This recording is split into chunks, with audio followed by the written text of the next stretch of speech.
আসসালামু আলাইকুম। আজকে দুটো রেসিপি নিয়ে আসছি আপনাদের জন্য। ঘরে বিকালে নাস্তা বানাইছি। এই যে মুরগির চপ এবং মুরগি দিয়ে পাস্তা ও নুডলস রান্না। অসাধারণ হয়েছে খাবারটা আজকে। পানি ফুটিয়ে নিব। একটু পানি ফুটাতে দিয়েছিলাম। পানিতে হলুদ দিয়ে দিয়েছিলাম একটু নুডলসটা কালারের জন্য। এই যে পাস্তা আর নুডলস একসঙ্গে নিয়েছি। লবণ দিয়ে একটু সেদ্ধ গরম করে নিয়েছি, আগে ফুটিয়ে নিয়েছি পানিটা। এবার সেদ্ধ করে নেব।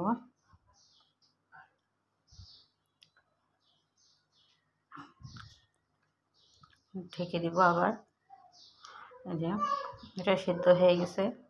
আমি নিয়েছি, কড়াইতে তেল দিয়েছি। কড়াইতে তেলে পেঁয়াজ দিয়ে দিয়েছি। পেঁয়াজটা ভালো করে ভেজে নিব।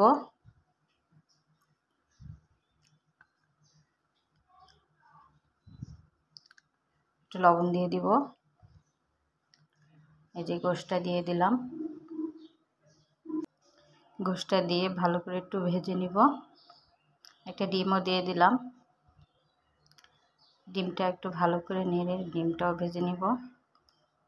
পাস্তা আর নুডলস একসঙ্গে রান্না করতে নিয়েছি। পাস্তা রান্না করতে চেয়েছি, দেখি পাস্তা কম আছে, তাই একটু নুডলস অ্যাড করে দিলাম।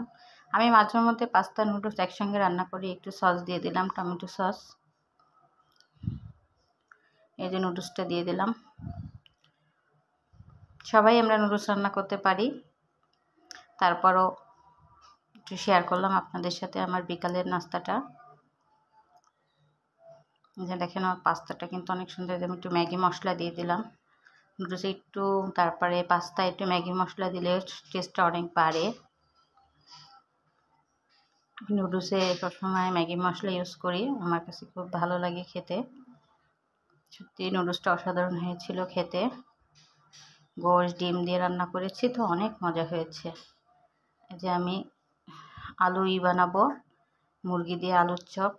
আমি আলুটা মুরগির গোশটা দিয়ে ভালো করে বেসন দিয়ে ভেজে নিয়েছি।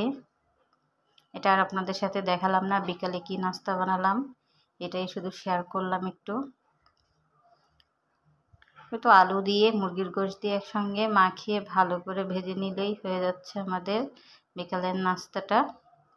যে আমার ভিডিওটা যদি ভালো লাগে সবাই লাইক কমেন্ট করে শেয়ার করে দিবেন। যে আমার নাস্তাগুলো দেখেন অসাধারণ হয়েছিল দেখতে, খেতেও খুব মজা হয়েছে।